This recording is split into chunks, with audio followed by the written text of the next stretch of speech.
You're listening to Storytime in Paris on Paris Underground Radio. For more great content, please join us on Patreon.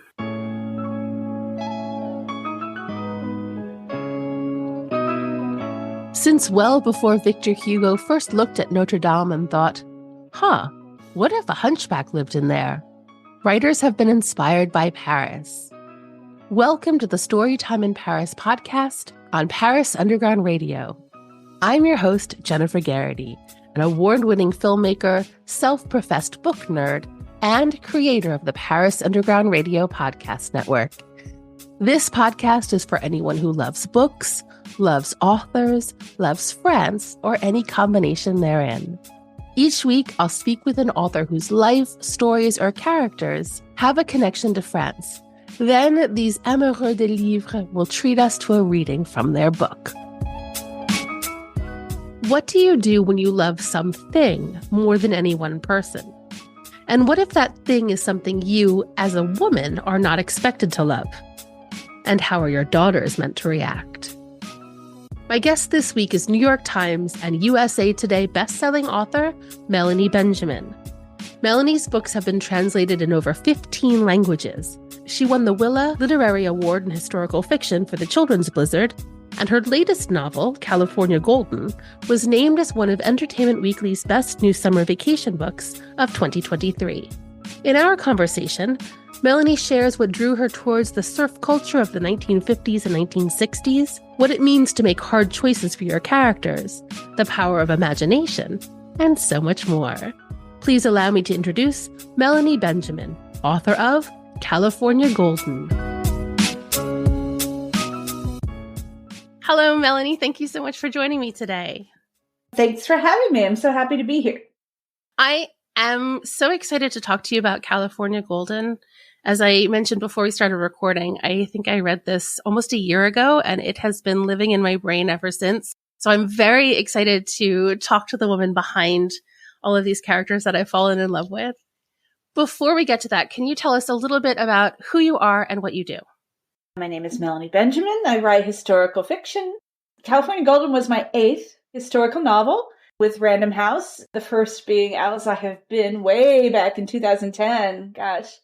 And then people may usually know me from either The Aviator's Wife, which was a New York Times bestseller, followed by The Swans of Fifth Avenue, which was also a New York Times bestseller.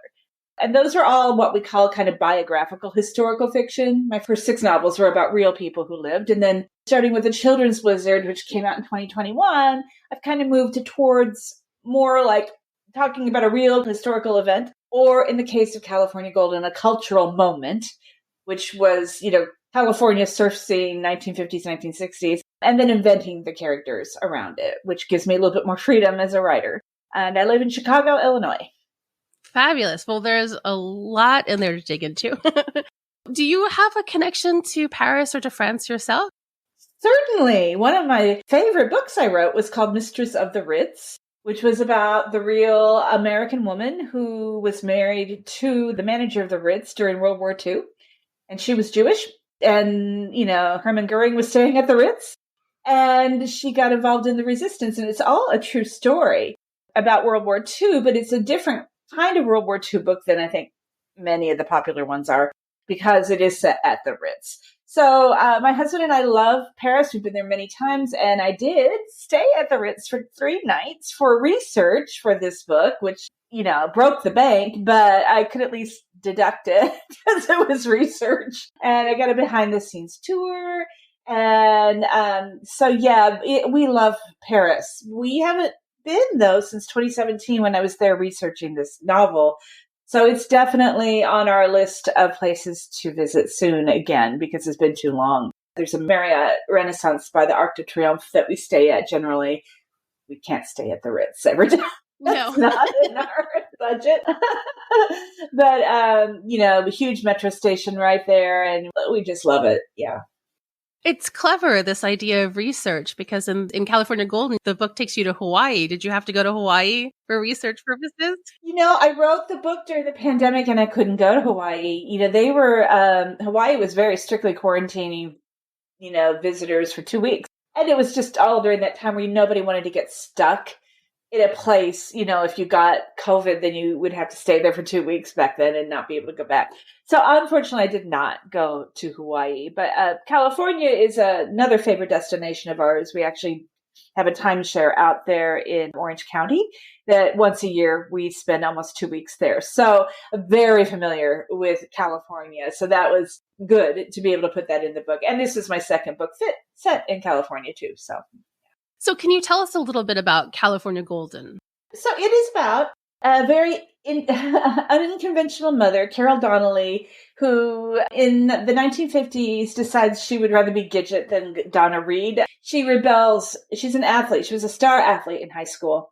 And then unfortunately, I don't know, she got married, and sent her husband off to war in World War II. But she just, wasn't happy being a housewife and decided to take up surfing at a time when women didn't really do that. And she is loosely inspired by a real woman named Marge Calhoun. So she was kind of like the first female championship surfer in the 50s. But in pursuing her passion, she unfortunately neglects her two young daughters, in this case, Mindy and Ginger. And they make a decision that in order to not be left behind by their mother, that they will learn how to surf too.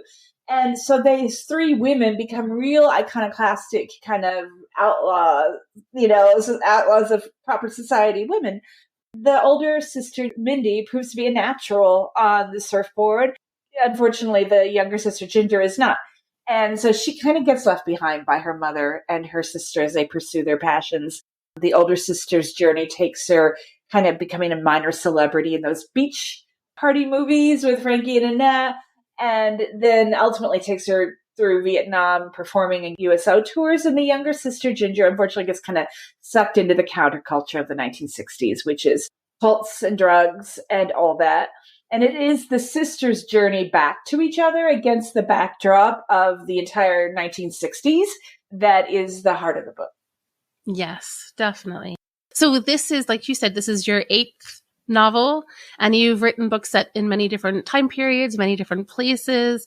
And there is something that feels different about California Golden. And I think it's exactly what you said before. It's this cultural moment rather than a person or a specific historic event. Yeah. So how did you discover Marge? What compelled you about her story? How did you decide this was going to be your new baby?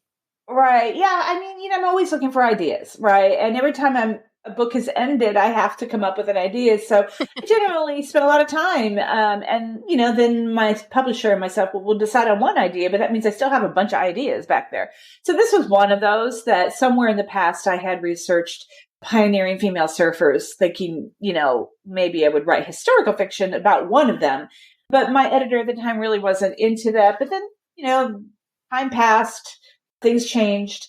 And I think there was an effort after the Children's Blizzard, which did very, very well. That was my last book before this. But it was, a very cold story set in the Great Plains and a tragedy. And I kind of felt that I was in the mood for something warm and sunnier and a little more contemporary. I think we were also looking for that. There was a sense that maybe historical fiction was turning to be not the 1800s like the Children's Blizzard, but something a little bit more contemporary that people could remember it from. And so that kind of pushed us. And then I remembered that I had done a little bit of basic research about women in this sport and the sexism involved. My goodness, that they had to go through. Still, to this day, it's such a sexist sport. And then I discovered it's still a very racist world as well. And then thinking about women in the 1940s, 50s, 60s, what society's expectations were for them, and how those who broke the mold, you want to cheer them on, all these trailblazing women. But unfortunately, in history, for every trailblazing woman, there is someone she leaves behind. And in this case, it's the daughters. And that is what I kind of wanted to concentrate on. Not the trailblazers so much, although her story is in there, but the damage, the people she leaves behind in order to pursue her passion. Yeah, and that creates a very compelling, fascinating story. Yeah, I don't think we always talk about that, right? You're just like, yay, Madame Curie, but like, what about her daughters? Like, who was taking care of them while she was in the lab? That kind of thing that we don't really talk about very much. Are there particular challenges about writing about a time period like the 1960s that's closer at hand and maybe some of your readers feel like they already know very well? No, that's not a challenge, actually. It's kind of a gift. I mean, certainly if you get things wrong, they're going to let you know. But I haven't heard anything like that from this one. Yeah, like if you get something wrong in the 1800s, the people who are going to catch that mistake are fewer and far between, although they're still there, believe me, and you will hear from them. But when you're writing about well, the only problem actually I encountered, and it wasn't a problem, it's just that many readers were a little upset that this was classified as historical because this, it's only been what? Well, 60 years. Oh, I see. It's aging them. Yeah, it was like, I remember this. This can't possibly be historical fiction, but it is. So there was a little mild outrage from some readers about that. But other than that, no, there were no real problems. I understand that. I bristle when people call the 1990s vintage. It's true, though. It's like when your favorite song's on the classic rock radio station. Yeah, exactly. Well, so I want to talk to you about mood and atmosphere. Like I said, I read this book for the first time about a year ago, and I wrote I'm going to quote myself, which is so tacky, but I wrote in my review, do you know the feeling of standing on a sandy shore, a warm breeze in the air with a vibrant sunset filling your view? That's the feeling this book embodies. Oh, wow. That's how it lives in my memory now. I still feel that when I think back to this book and to the places and to the characters. Are there tricks like music or images or something that you use in writing to keep yourself immersed in this atmosphere? That is the imagination part, right? That is a part that I bring to writing my historicals that I can't question it too deeply or I feel it goes away. It is certainly, I'm going to look at a lot of vintage photographs and watch a lot of vintage videos or, if they're available, which there were actually for this. And songs help, but I'm not much of a person I don't listen to music while I write, not at all. But, maybe in the evening, sure. So yeah, I watch movies, right, set in this time period. Like I watched a lot of those beach party movies because they're just silly and fun. So yeah, certainly that all goes into it. But what I am trying to do as a writer is not overstack the book with details to the point where it chokes off the characterization and the people and their stories, because that's the most important part. But just, I want to do what you just said. I want to have enough details that it gives you the feeling that you're there, that you're not bogged down by the details. So sure, I talked about the sand beneath the toes, right? And the sky at sunset and the sound of the waves. And we mentioned some music throughout, but it's not I don't want to overwhelm the book with those details. And so it's a kind of a very, it's a tightrope that you walk to do that, to have the real parts in there, but then fictional parts have to, be the most important thing, which is the people and their stories. I know I do it well. I don't want to pat myself on the back, but I know I do that well. And I don't really question it too deeply. I just, because I think if I started to try to write it down how I do it, it would go away. Yeah, that makes sense, because I was trying to sort of not dissect it, but when I was thinking back about this, I was trying to figure out how you did that. And there isn't any one thing. It's like some kind of alchemy. I can't really point to any one thing because it's not just description. It's also the pacing. It's also the interactions. It's sort of all of it. The language. Language for sure. And the mindset of the women in this time period that is not the same as women in 2024. You have to be very grounded in that time period, but yet also make it accessible to readers today, right? Yeah. And that's a trick. I mean, for sure, it's a trick. You can't go all like the first historical novel I wrote back when I wrote Else I Have Been, and I wasn't published yet as in historical, so I had to write the whole book. And so I wrote 3 chapters, and so my agent said, "This is great, but go read a bunch of novels written in 1865 or whenever it was, because you sound too contemporary." So I did that. I went back and I read The Woman in White and a bunch of just Victorian novels. And then I went back and rewrote that and I sent it to her. And she said, "Okay, now this sounds extremely authentically like you wrote this in 1865, but now you have to write it again somewhere in the middle. Wow. And then I did. And that's what I've done ever since. It is, you take the details, you take the mindset, and you have to be authentic to the period, but you also have to let people today have a way in and be able to understand it. Does French culture sometimes leave you scratching your head? Well, you might enjoy listening to our sister podcast, Navigating the French, hosted by journalist Emily Monaco. Each episode focuses on a different word in the French language, and Emily is joined by an expert who will help explore what that word says about French culture. Listen now to Navigating the French on ParisUndergroundRadio.com or wherever you listen to podcasts.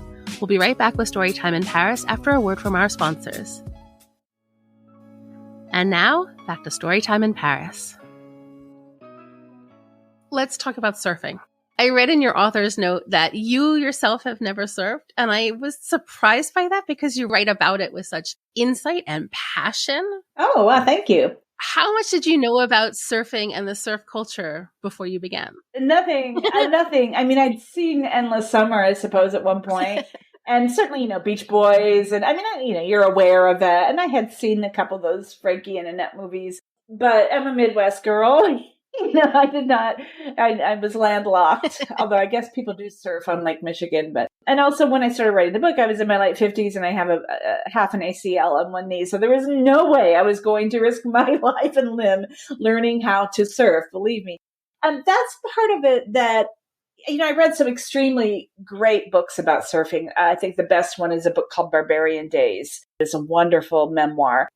I watched a lot of videos of people surfing like in that time period, because the way people surfed then and the boards they use versus the way people surf now, which is all big wave surfing, and they're wearing wetsuits and they've got the ankle leash on and the boards are different. It's different. So fortunately, there was a lot of footage from the 50s and 60s of people surfing. But again, it's one of those things where you do the research and then you let it go. And then you imagine yourself. And that's my imagination is my biggest tool as a writer. And I do have a vivid imagination. So the descriptions of writing, of surfing, that was all my imagination, again, based on research, but I did not pull anyone else's description of this. This was all my own description of what it felt to ride those waves in. And I used a lot of animal imagery, I think. And I remember one thing, it was like when the wave coming was like a dragon roaring at her back, that kind of, so yeah, but it's it's my imagination. Because I have a vivid imagination. I just can imagine myself in a whole lot of different situations. I mean, that's talent. That's why you're a writer, right? Yeah, thanks. And you did a lot of research about this for this book. I know this because it's in your author's note. It's extensive on your website. So without asking you to go through all the research that you did, was there something that particularly surprised you when you were researching for this book? Oh, all of it really, really did. Gosh, there's when I was researching this, like it surprised me to learn about women in that time period, right? How, they couldn't have a bank account yet, or, a credit card in their name yet, that kind of stuff. Learning about Hawaii and the culture of, where surfing began, which was in Polynesia, and then the Polynesians brought it to Hawaii. And how Americans then of course, the missionaries, when they came, they said, you can't surf anymore. But then like Mark Twain surfed. That was really interesting for me to understand. So when tourism kind of opened up to Hawaii, when steamships came along and people could get from California to Hawaii much easier than before, and the Panama Canal to help that then these Americans they started to, have a tourism industry then, and went back and opened up Hawaiian culture in a way to serve it to tourists, right? Which is a problem still today, but that like Jack London surfed and Mark Twain surfed. And that was all really, really interesting to me to learn about that. And to read about Duke Kahanamoku, who, brought the idea of surfing also back to the mainland and popularized it in the 1920s and 1930s. And, all that, the cultural part of surfing that I had never understood, because I think like most people, I just believed it just kind of popped up in Southern California and Malibu, right? In the 1960s. So I didn't, that was all really interesting for me to learn. I would say all that was really, I love researching my novels because I love to learn. And so I love to read nonfiction and watch documentaries. And I did that for all my novels. It's fun for me to be able to do that. So yeah, now I have all this knowledge of surf culture now that I'll never use again. But I'm a great teammate for any kind of bar trivia night. Yeah, I can only imagine. Yeah, I was also really surprised to learn about all of the racism, the cultural appropriation and all of that in surfing. That isn't something that had occurred to me before. Makes sense when you explain it, but I had no idea. Right. And, just also learning about like that it wasn't always big wave surfing in the beginning, right? It was really just like riding your board in for as long as possible and looking cool on the board. That was kind of it, right? And that early on in those competitions, they had this weird category called tandem, where it was basically a man and a woman paddling out. And then when they rode the wave in, it was what the man could do, like lifting the woman up over his head, Wow. for as long as possible. Like that was actually a competition.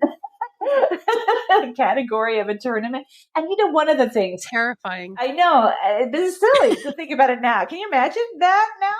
But I think I was really surprised to find out, and this still happens today, how women never get the best day of waves for their part of their competition. Like if the forecast for the waves on the weekend of a competition is, one good day of waves and the other days are just not so great, those are the days that the women compete, and they reserve the good waves for the men. And that is still an issue today in competitive surfing. That's infuriating. Yeah, oh, sure. Absolutely. Yeah. There's a lot that happens in your book. There's a lot that you go into. We talk about surfing and war and drugs and race. But at its heart, this is a book about a mother and two daughters and them fighting to find a sense of themselves in a world where men have explicitly told them who they are meant to be. Mm-hmm. Yeah. Even the one who seems kind of enlightened, Mindy, ultimately it's her male agent trying to tell her, well, this didn't work out. Now try this, and trying to mold her, and finally she gives up, but it takes a while. Well, and even dictating who she's meant to love and who she's meant to spend her time with and all of that. Yeah. Right. So the novel's divided into 3 books. Book 1 is told from Mindy and Ginger's alternating perspectives. Book 2 is from Carol, the mom's perspective. And book 3 is from all 3. Was it always going to be structured this way? No, I originally envisioned it in a traditional, like, alternating chapter structure. We always was going to open up with Mindy.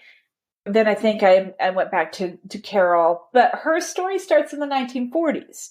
So it was kind of a leap in time from the early 60s when the book opens, when the sisters are already teenagers and starting to kind of do their own thing, versus Carol's story had to begin back when she was in high school.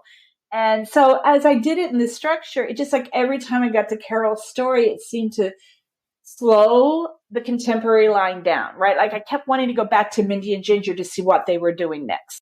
But yet I knew it was important to get that backstory of Carol in. So after writing a while into the book, I realized I just kind of deleted all of Carol's points of view. And that's when I got the idea to put them all together in a separate section of the book. And I like the way it worked, because what it did was we first see Carol only through the eyes of her daughters, who have obviously been damaged by their mother's pursuit of surfing. So you start to have an opinion of Carol from her daughters, and it's not a good opinion at all. And then you get her backstory later, which I think is heartbreaking. And then I think that allows you, because, children never know their parents' entire lives until, if they're lucky, they're adults as well. But when they're children, all they want to know is that my mom's going to pick me up from swim lessons, or she's going to wash my clothes for school. That's all they want to know. It's only when they're adults that they start to understand their parents as people, right? And so we learn about Carol at about the same point her daughters learn about Carol as adults. And I thought that I liked it. I thought it was really effective. And then, so when you go into the third part of the book where it's all 3 women, you have this whole completely different perception of Carol. And I liked it that way, personally. Yeah, I agree with you. It's exactly as you say. We form a judgment about Carol based on what her kids say and how they act and how they are neglected. Their needs that are not being met. Exactly, exactly. I think it's really interesting to write a book about a mother who would really rather be just about anything else, especially set in the 1960s. Did you worry about creating Carol as an unlikable character? Like, I don't care about unlikable narrators. Personally, I like them. I do not want my characters to all be warm, cuddly, fuzzy people we all love, because what's the frickin' point? I'm sorry. I get a little irritated by readers who point that out. All three of these people are complicated and they're infuriating and you question their decisions, some more than others. And, but that's who people are. That is, nobody wants to read a book about a saint. How boring would that be? So, no, but I am well aware that sometimes my books can be, populated by people that aren't those saints, and that's fine. That's just who I am. And if you're going to read one of my books, you're going to have to know that you're not going to like everybody in that book. But hopefully you'll understand them. That's my point. Right? You may not like what they do, but at some point, I hope your eyes open up and you see, oh, now I see why she's this way. And there's understanding, maybe not sympathy always, hopefully a little sympathy, but at least understanding. Yeah, I think it's much more interesting that way. And there are already so many books where women are sweet, docile characters. So yeah, and I don't read those books. I don't want those books. Like, anytime there's a review and somebody goes, well, as an unlikable narrator, I'm like, sign me up. And that leads me to my next question. So the two sisters, Mindy and Ginger, they both make choices that made me want to sometimes reach into the book and shake them. Absolutely, especially Ginger. Yes. Well, Mindy too. And then also sometimes reach in and want to hug them. Their dynamic is so rich and fraught and enmeshed even when they're completely isolated from one another. Was it hard for you as a writer to make them make choices that would hurt them?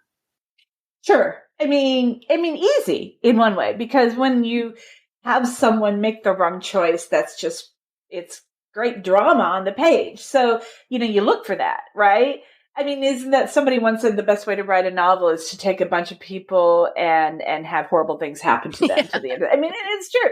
But, I think Ginger's was really harder, to write, because it is a trigger warning, abusive relationship that she's in.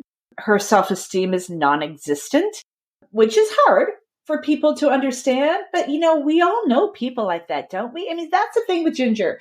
Don't we all, at one point in our lives, have known, especially a woman, who makes the worst decisions ever and allows, sometimes, unfortunately, a man to steal her self-esteem and confidence and puts up with things far too long and makes terrible decisions. I mean, I think we all know those people. So that was the thing I kept in my mind. And I have to say, there was maybe my editor at one point was like, I worry that people are just going to not get Ginger. And I'm like, well, but that's kind of the point, right? That Mindy at least learns from life and kind of understands the damage she's done to people and changes and always, always stands up for herself. Ginger doesn't. And that's just the way it is sometimes with people, right? So, I mean, I was well aware that there were going to be a lot of people who were, but I also felt that Ginger was the heart of the book.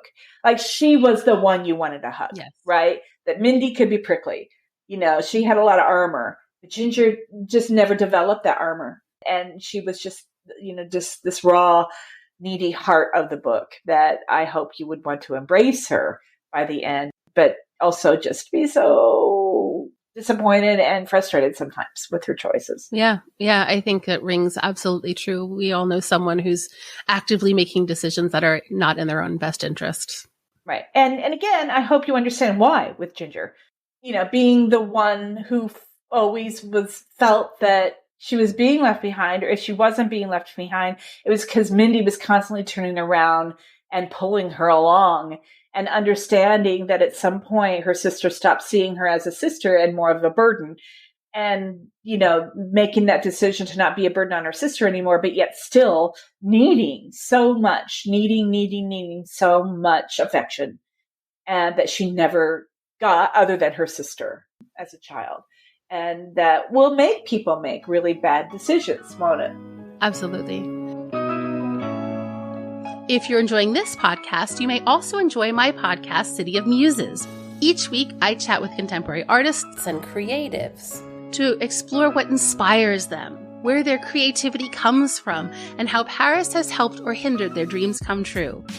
Check out City of Muses now, available wherever you listen to podcasts. We'll be right back with Storytime in Paris after a word from our sponsors. And now, back to Storytime in Paris. Well, I think it would be lovely if we could hear a little bit from the book. I'm only going to read from the very beginning. Book 1, Mindy and Ginger, 1964. The surf giveth and the surf taketh away. Thus said the surf god every morning, noon, and night in his church, which was the universe, the planet, California, the beach, the waves. On this holy day the surf would most definitely giveth. The sand was cool and soft as sugar between her toes. The California sun tolerable, not blasting, because it was February. Yet the day was warm enough that the girls in their vibrant bikinis and the guys in their board shorts weren't covered in goose pimples as they danced to the wailing electric guitars of Dick Dale and his Deltones, twisting, shimmying, hand-jiving. One girl's bikini was covered in long fringe that seemed to pulse with a life of its own as she gyrated so fiercely it was a wonder she didn't snap her pelvis. Mindy laughed at the sight, then turned to do a groovy little two-step with one of the hunky boys who gravitated into her orbit. For today, she was the sun itself, radiating joy and contentment. She danced a little Watusi, a little pony with a side of mashed potato. Raising her face to her fellow celestial being in a sisterly salute, she turned her back on the waves lapping the generous beach of Paradise Cove, tucked between tall sandy cliffs and a spindly wooden pier. If the sand was sugar, then gumballs and peppermint drops dotted the sky in the form of beach balls. Surfboards stood like totems in the sand, and Dick Dale and his boys, all clad in wild Hawaiian shirts, their crew-cut heads bopping up and down rhythmically, continued to give it their all as they cranked through the driving melody of Let's Go Trippin'. The music, propelled by that wailing electric organ, almost drowned out the sound the pounding surf made as it hurled itself against the concrete pylons of the pier. This is life, Mindy thought, grinning wildly at the other kids who returned the joy, all smiling, their blinding California smiles, teeth startlingly white against their sun-tanned faces. Why shouldn't they be happy?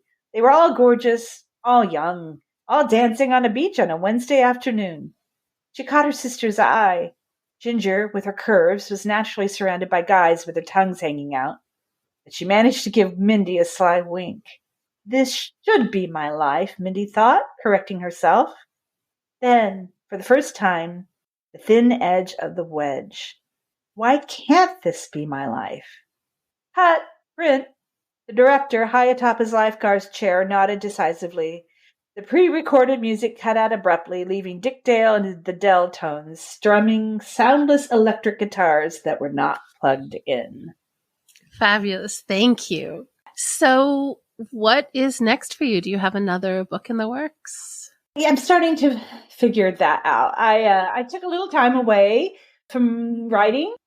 I had a couple of really interesting years personally that I kept writing through, and I wrote this book anyway, and then I think it all kind of came crashing down on me after the book was published. So I took some time off, and I'm starting to have some ideas, and I think I know what I'm going to write next, but I'm not 100% sure, and I have a bunch of travel this next couple months, and then once April is over, I plan to settle down and start writing again and hope to turn in a new book by the end of the year.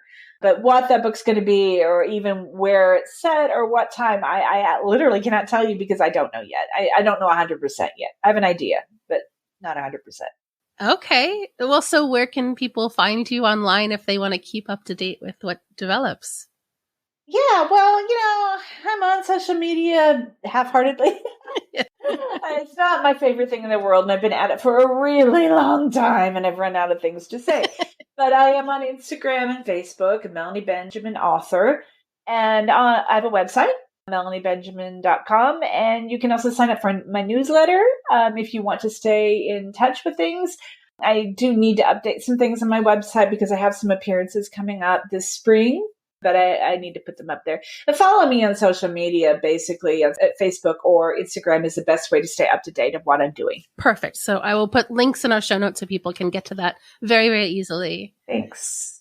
Thank you so much, Melanie. It was really lovely to speak with you. Thank you for taking the time.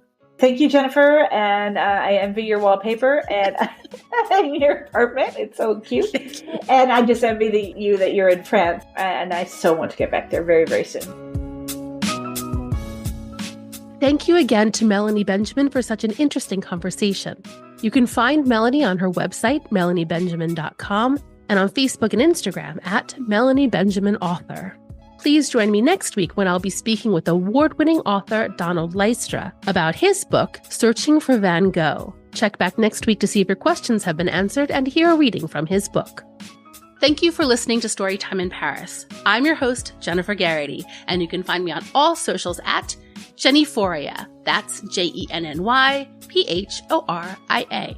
If you like this podcast, please take a moment to rate and review it wherever you listen to podcasts. This is the fastest and easiest way to help the podcast grow, which will help me attract more great authors to bring to you.